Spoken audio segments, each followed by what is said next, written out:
In the name of Allah, who is the most bounteous and most merciful. Assalamu alaikum, students. I am Engineer Bahadur Ali Khan, and today we are going to discuss elastic settlement in soil.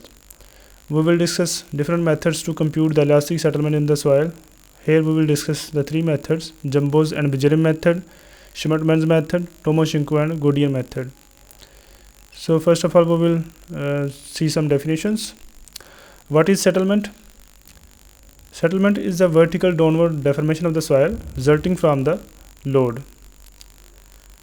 There are different types of settlement according to mode of occurrence, with respect to the uniformity and with respect to the permanency. So first of all, with respect to the mode of occurrence, the immediate settlement. It is a type of settlement which is supposed to take place immediately after the application of loading.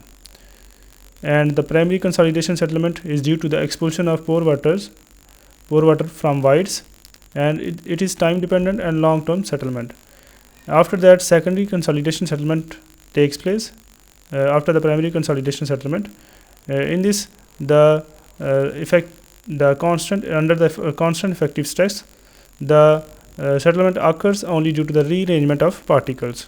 So the total settlement will be equal to the immediate settlement or elastic settlement plus primary consolidation settlement plus secondary consolidation settlement. With respect to the permanency, permanent settlement, irreversible settlement, and temporary settlement, that is reversible settlement. In permanent settlement, there is primary consolidation settlement and secondary consolidation settlement that takes place due to the expulsion of water and rearrangement of particles. In temporary settlement, there is include the elastic settlement. It occurs due to the elastic compression of the soil, and major part of settlement recovers when load is released. Immediate settlement falls in this category. Next is with respect to uniformity. There is uniform settlement and differential settlement. In uniform settlement, all the parts settle by equal amount. The settlement is known as uniform settlement. So this settlement occurs only in rigid foundations, and rigid foundations is very rare case. Mostly the foundations are flexible foundations. Differential settlement. When the different parts of structure settle by different magnitude, the settlement is termed as differential settlement. It may endanger structural stability and may cause catastrophic failure. The differential settlement is dangerous than the uniform settlement. Uniform settlement is not dangerous because the whole part of structure settle at the same time. Differential settlement will be equal to the S max minus S minimum. S max, there may be the two footings at which the S maximum settlement maximum, and at the other the settlement is minimum. The difference will be equal to the differential settlement. Angular distortion will be equal to the differential settlement divided by L. L is the distance between the 2 points or distance between the two footings at which this settlement takes place, S maximum and S minimum. The maximum acceptable angular distortion value is 1/300 to 1/500. Now we will discuss the methods to find the settlement, elastic settlement in the soils. First one is the Jambu Bejjerum Method. In Jambu Bejjerum Method, this is the general equation for computation of elastic settlement in the soils.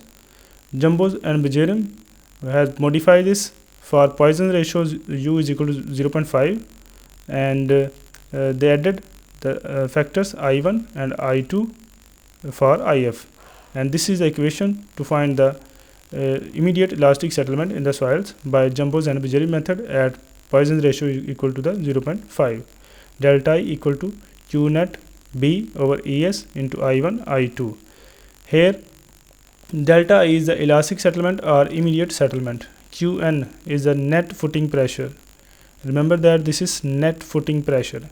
B is the width of footing.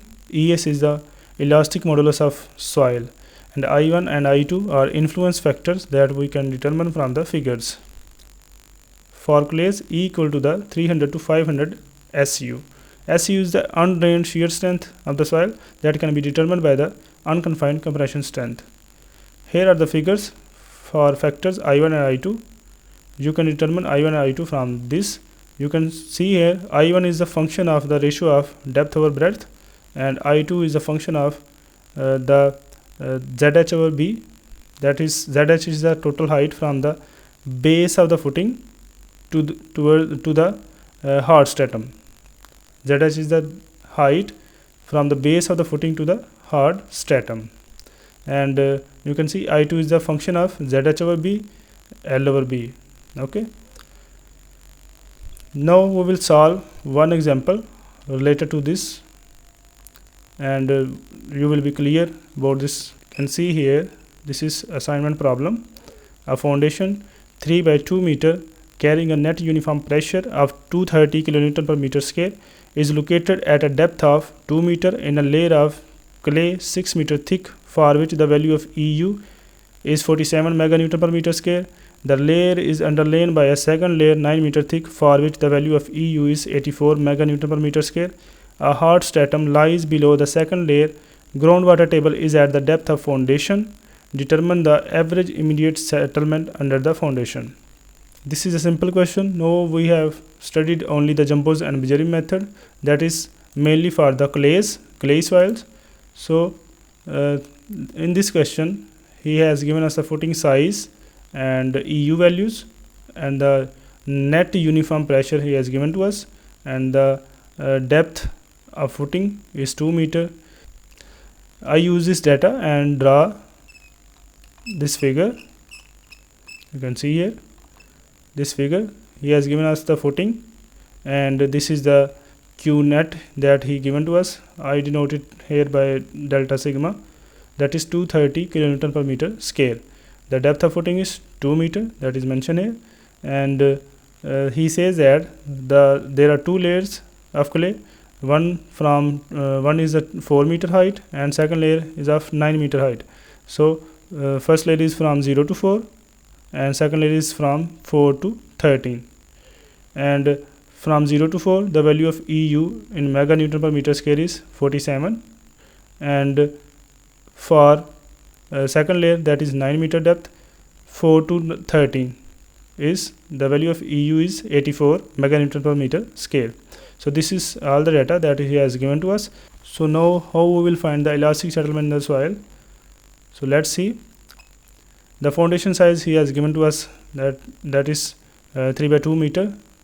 Take the shorter dimension, that is B, and longer dimension always as L. Okay, that is B by L will be 2 by 3 meter. The depth of footing he has given to us 2 meter. Q net, that is 230 kN per meter square, he has given to us. Layer 1 thickness 6 meter, EU is 47, and layer 2 thickness is 9 meter, EU is 84. And from this data I draw this. He has also given to us that water table is at a depth of 2 meter. He says that water table is at footing depth, and footing depth is 2 meter. So here is the water table. Okay, so there will be no effect of this water table on the net this footing pressure. So he has already given to us the net footing pressure, and we will find the E average. The E average can be calculated such that H1 E1 plus H2 E2 over H1 plus H2. H1 is height 1, that is 4 into 47, plus the second height is 9 meter, 9 into 84 over total height. Total height is from the base of the footing to the hard stratum, that is total height is 13. So calculate it, you will get 72.6152 meganewton per meter square.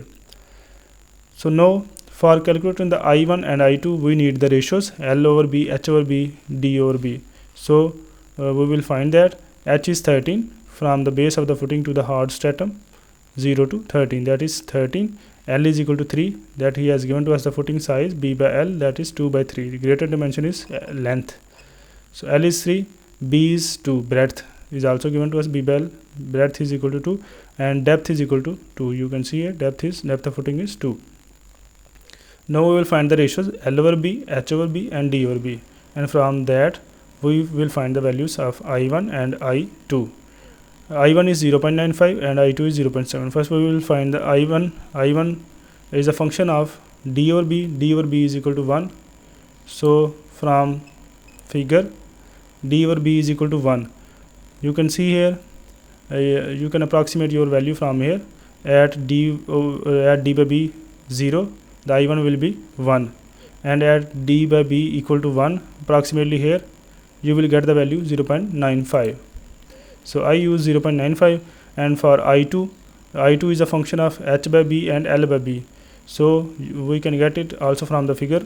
H by b is 6.5 and L by b is 1.5. So come here, this is h by b or z h by b.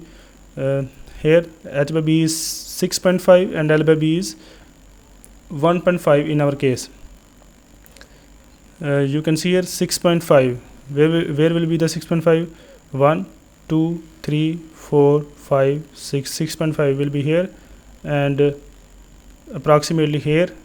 This is scale line. For scale line L by b equal to the 1 as length and breadth equal to. So this line is for 1 and this line is for L by b equal to 2, and 1.5 will be occur in the middle. So 6.5, and from 1.5 you will get the I2 factor, that is I use 0.7. So I1 and I2 are determined from the figures, and take mu equal to the 0.5, that is the Poisson's ratio, and take it as 0.5. Using Jambu's and Bejjerum method, we will get the delta I equal to Q1 B over ES into I1 I2. Just put the values. Q1 is 230 multiplied by 2 over put the value of ES, as this is in kilonewton, 230. So we also convert it into the kilonewton, that this is in mega newton. Multiply this by 1000, so that unit will be same, and multiply by I1 and I2. Just calculate it, you will get this in meter. Multiply by 1000, you will get 4.21 millimeter. That is the immediate settlement value. I hope you understand this. In next video we will discuss the next method, that is the settlement by Schmertmann's method. Please subscribe our channel if you haven't subscribed yet, so that you can get notification of new videos. Allah Hafiz.